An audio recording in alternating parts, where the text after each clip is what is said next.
So ipapakita ko sa inyo ang kaibahan ng mga wirings na hindi naka-power appliance tapos may wirings na ganyang kinabit at sa wirings na gagawin ko na naka-power appliance. So bukas siya na high beam headlight, high beam yung MDL, naka-hazard.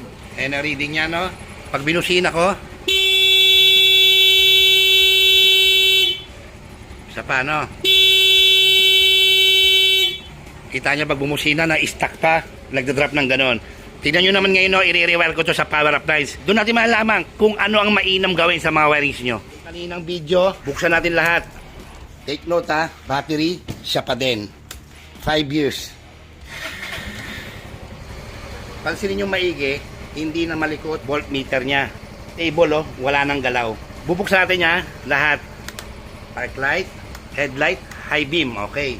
MDL, low beam, high beam, may passing na, buhay na yung passing. Tapos hazard natin. So ayan. Kasi hindi naka-hazard. Harap likod. Stock valve, yung plate light, yung tail light, no. Tingnan niyo yung reading ha.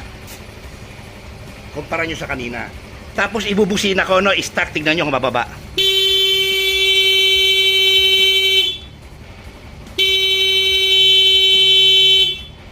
Parehas sa parehas, nakita nyo? Bakit hindi nag-voltage drop?